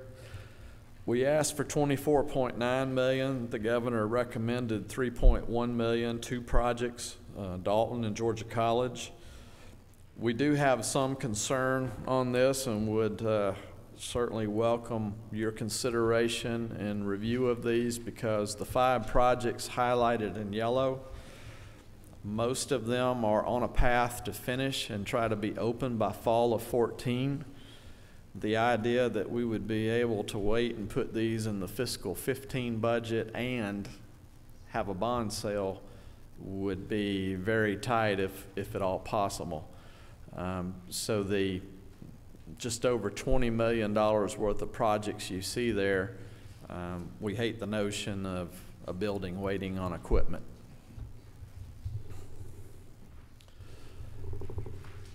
Regular construction. Last year, the General Assembly helped significantly clean out our pipeline of all of those projects that had been designed that were full construction. What we submitted for consideration this year was pretty much what was left in the pipeline, except for one. Georgia Highlands has one in design phase. But these 5 were all in the pipeline, had been for 2 or more years. The governor recommended 3 of them. The Georgia State project had a $12 million match. The Georgia Health Building, the Cancer Research Building, had a $49.5 million match. So that was some of the rationale behind picking those. I don't know that there's anything other than just trying to meet the bond cap behind the Clayton or the Georgia perimeter omission. But those projects have been designed and they're ready to go if you should consider them. Small capital projects. You may recall last year the Chancellor reintroduced the idea of small cap, or what through the years had been referred to as minor projects. These are typically projects that are $5 million or less. They involve renovation or trying to reuse existing space. Given the space study that we're working on and trying to be good stewards of space instead of building new, these offer opportunities for us to renovate existing space and bring it back online. You'll note that most of these projects are either classrooms or lab buildings. We had submitted a list of $33 million, all of them good items that had been vetted. And in this particular year, the bond package didn't allow for funding of any of those at this point. A special category that the board submitted for consideration was military outreach projects. These are going to be or would be facilities that are in conjunction with the technical college system, and it would offer a place for offering education, military.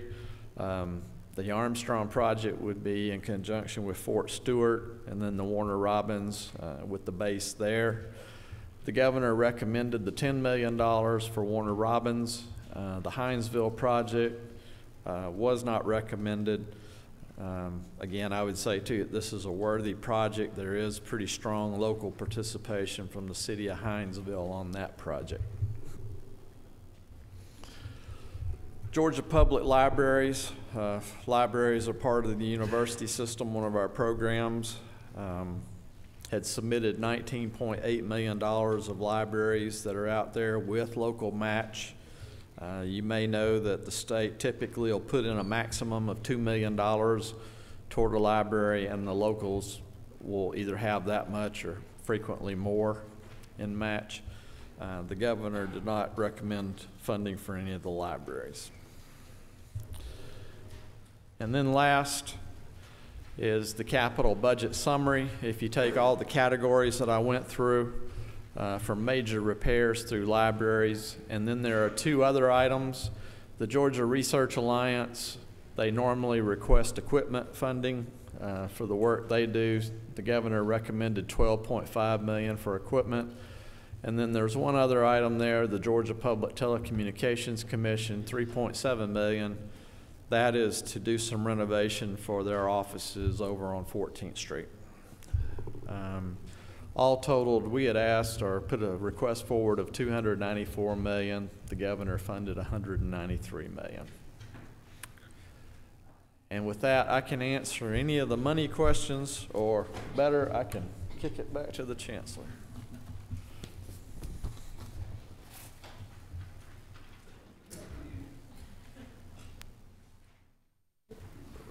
Roberts, this is looks like Representative Roberts is taking the George Hook seat down here on the front and asking a question at every opportunity. So,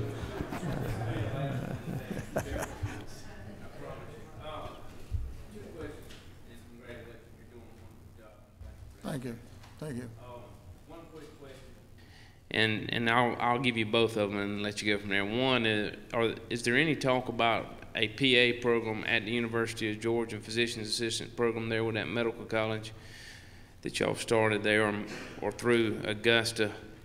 And I guess the second question, dealing more with the Cooperative Extension Agency, unless I'm missing something, the way I look at it is in the amended budget, we're going to take a $884,000 cut there, and then in the 14 budget, another $884,000 cut. Is that the way I see it? Yeah.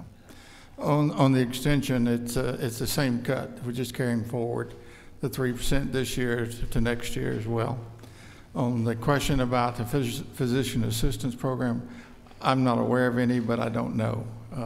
That, of course, would be driven by policies and plans at the Georgia Regents University in Augusta. So, just make sure I'm following you correctly. So, the cut in the 14 is the same cut as in the 13. We're not talking about two cuts. We're just talking about one. You're carrying it forward. That's correct. Thank you. The cut this year was a total of over 4.5%, but only 3 of that is carried forward to next year. Thank you. Senator C. Thank you, Mr. Chairman. And Chancellor, thank you for continuing to put Clayton State in that request for the science building. My question is, how much is it going to cost out of pocket this year for students receiving the Hope Scholarship to attend UGA, Georgia State, Georgia Southern, and Georgia Tech? And how does that number compare to 2010, 11, and next year? I don't have those numbers at my fingertips. We'll certainly get those numbers to you. I'd greatly appreciate it. Thank you. We'll do that right away. Right, John? Okay. Senator Tate, your question. Mr. Chancellor, thank you for coming and providing this information for us today. When the governor spoke this morning, he proposed an outcome-based funding system for higher education in which funding for colleges and universities would be based on numbers of graduates, as you've mentioned, instead of enrollment. A recent AJC study showed that rural students are less likely to graduate from Georgia's colleges and universities than suburban and urban students. As a result of that, I have two questions. The first one is, has any study been done on whether the outcome-based model will damage the likelihood that rural students will be accepted to Georgia's colleges? Hopefully not. Those are the kinds of questions and issues that we will be working on the next 18 months as we work out the details of how the funding formula will actually work. There will not be a single metric or measure. We will not look solely at graduation rates. And plus there'll be a phase-in of going to that system as well. So we hope it won't impact rural students adversely or unfairly.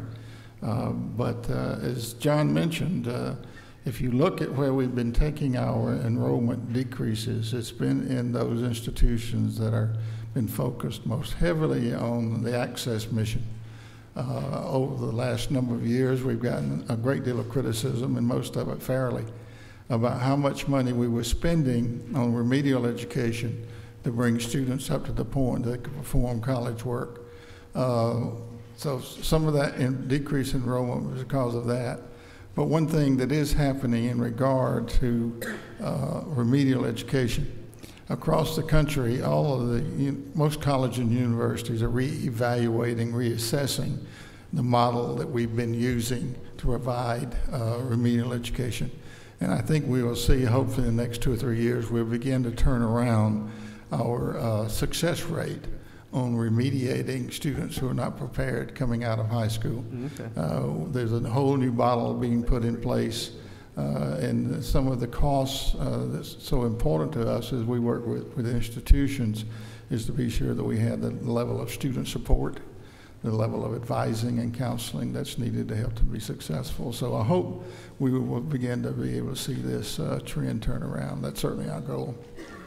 And the second question, will any extra support be given to students who need remedial, which you said basically there would be, right? Say that again, please. Extra help, support for the students? Yes, yes. So that's part of the new model. And the other part of that, too, is we're finding that rather than put students totally in a remedial course, it appears that it works better if from the outset we integrate them into a regular course and then provide increased support to them as we go along. The success rate seems to be much better doing that rather than students sending a semester or 2 semesters and not being successful, but a waste of a year and a lot of money as well. So we're optimistic, and my colleagues around the country are also optimistic that that model is going to be much better. Thank you. Representative Carter. Okay. Along with many of my colleagues, I live in a community with a great university and hear regularly from faculty and staff about pay raises. How long do you think we can maintain a quality education and continue to keep the faculty and staff without these raises that they so desperately are asking for? That's a good question and a complicated one. In general, our faculty and staff have not had a pay raise in 5 years. And we're beginning to see cracks in the wall at some of our institutions, particularly our research universities, where their best people are being recruited away. Also here, quite frankly, it's not just at the research universities. I hear from some of our institutions and their faculty in smaller communities some of their faculty are being recruited away by the local high schools. They're paying more money than our college faculty are earning. So it's a growing problem. We are not keeping up. We don't have to look nationally for numbers. We can just look at the states around us. A number of states like Florida, Virginia, Tennessee, Delaware, and even Mississippi have been giving some pay raises during the last 5 years. So it's a problem that concerns me. I can tell you without any equivocation that in most of our institutions, our faculty are working extremely hard. It's not unusual to find our faculty teaching 5, 6, 7, 8 courses.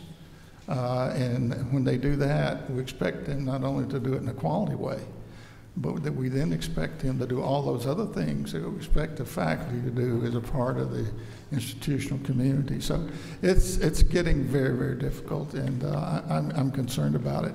And you don't have to take my word for it. You can talk to people like Dr. Dan Papp standing back there against the wall, and people like institutions like Georgia Tech, University of Georgia, and others. It's the other states don't come after our weakest faculty. They come after our very best. Senator Staten.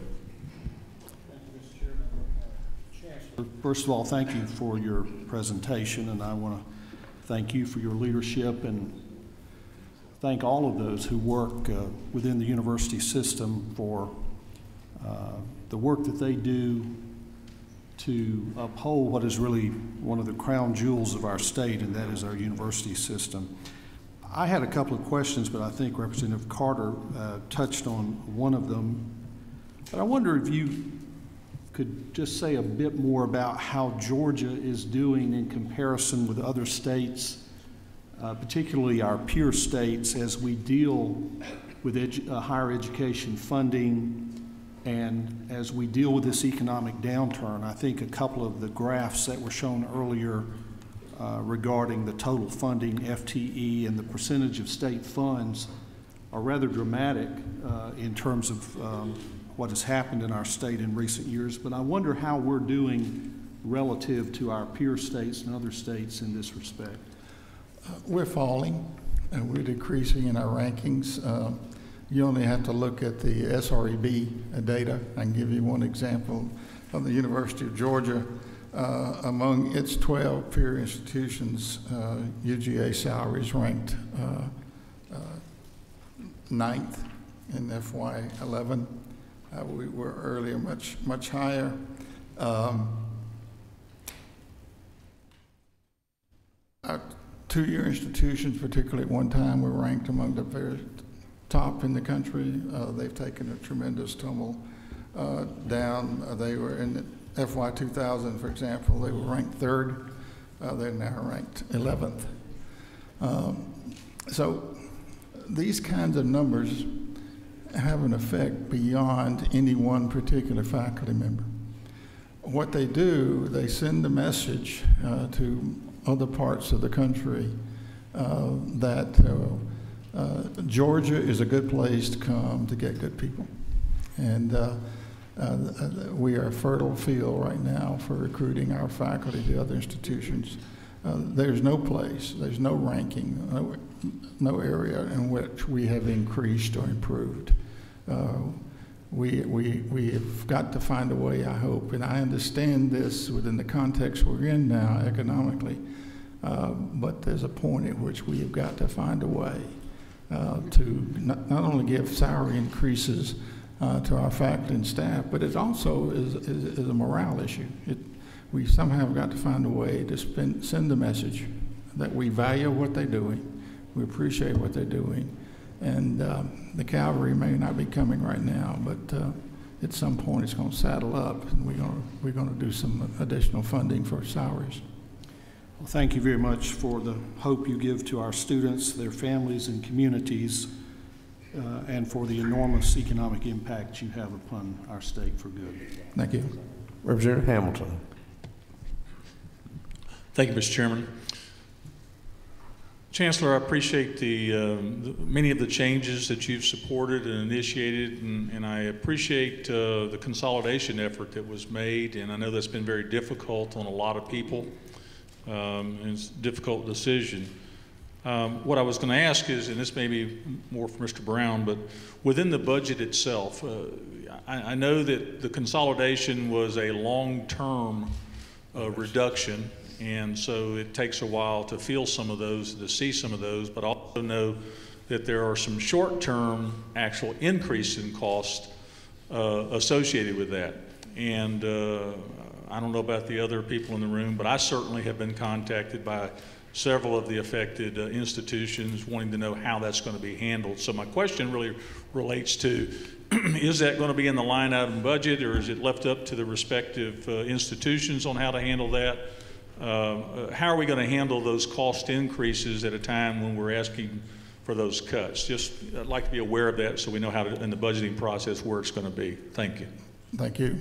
In the case of each consolidation, there were plans and budgets presented on how the consolidation would occur, the impact on the budget, where the savings would occur, and then how those savings were going to be reinvested on the academic side. There's no question, for example, there are some specific expenses that will have to be incurred, but those have been taken into account in the proposed consolidation plan, so those are planned for. I know you've had a concern about, for example, and other people have asked me this too, what about paying for the cost of changing signage, et cetera? All that's anticipated and it will be paid for through this consolidation transition budget. Senator Carr. Thank you, Mr. Chairman. Chancellor, again, thank you for your fine work. I wanted to talk about the bonding package, Mr. Chancellor, particularly the military outreach projects. As Mr. Brown noted, the city of Hinesville, with the Hinesville Academic Center, along with Armstrong Atlantic State University, the city of Hinesville is taking an active role and a very major role in the funding of that center. And I know we're always wanting to leverage our dollars, and certainly here's an opportunity for us to do it. But even more so, you and I served on a higher education funding committee this past year, and one of the things that we studied was Complete College Georgia. And one of the things that we stressed was we needed to increase the number of graduates here in the state in order to meet the job demand in the future. And one of our main goals was to increase the number of military that come back that we educate. And it would seem that this would fit right into that. So I hope that we can give some reevaluation to this particular project, because that certainly would help in our goal of having more college graduates. I would agree with you, and I hope you can give reconsideration of that. Hinesville itself has put in right at $6 million in direct costs, infrastructure, assembling the land, et cetera. So it would be a good leverage of our investment. And I know our leadership at Armstrong Atlantic is very excited about dramatically improving and increasing the outreach to the military in that community. Thank you. Representative Hughley. Thank you, Mr. Chairman. To the Chancellor, you started answering part of this with Senator Tate, but can you speak to what is going to be our standard for completion rate as we move to this outcomes-based platform? And secondly, how do we broaden the conversation so that minority voices are incorporated into what we finally come up with? We don't have any specific numbers at this point. All of that is yet to be worked out. But I'm confident that whatever the criteria finally is, will be fair to all students and appropriate for all students. I am not pessimistic at all about our African American students being able to meet the standards and the criteria that we will set. So I'm looking forward to our work. I look forward to sharing it with you. But the bottom line is focus on the student. We want to graduate and prepare as many students as we possibly can. We are not doing what we ought to be doing, quite frankly, with many of our minority students, whether it's African American or Latino. And there's no question we've got to do a better job. But I'm confident they will be successful on whatever criteria metrics we select. One other question, and that is, speak to how we're going to improve our teacher preparation so that we don't have so many students that come to you that are not prepared. You mentioned that briefly, but how are you going to do that? Well, that's what we're just beginning to delve into. We're working very closely with the PSC. We're working very closely with the Department of Education. And I've already had some conversations with some of the deans of our colleges of education or institutions. So this is something we're ramping up pretty quickly. It's not only us here, but there's a national focus on this. There's a responsibility and requirement under Race to the Top to make dramatic improvements in that. But I don't think we have all the details on that. But I hope this time next year, if I'm standing here, that we will have moved far down the road to improving the quality of our teacher education programs. Thank you. I agree that if the standard is raised, our students will be able to meet it. Got about 3 questions and about 2 minutes left, so we can move quickly. Representative Sheldon is next. Thank you, Chancellor. I definitely want to, over here in the back. Yeah. Thank you. I definitely appreciate your leadership and looking forward to the great things you're going to continue to do for our state. But I noticed that Georgia Gwinnett College, there was a reduction in 13 and 14. Is that on top of is that in addition to the 3%? Yes. Okay. So that would be a double. I'm sure that's not the answer you wanted. No, that is not the answer that I wanted. I definitely, am concerned about that, and especially in light of the things that you're looking at with the colleges, and looking forward to retention and remediation. And I want to encourage you to look at what Dr. Kaufman's doing at Georgia Gwinnett, because we have some incredible numbers on both those issues. Yeah, I assure you, we at my office level are very committed to working with Georgia Gwinnett College to see how together we can handle and mitigate this cut. Thank you. Representative Williams. Thank you, Mr. Chairman. Councilor Huckabee here.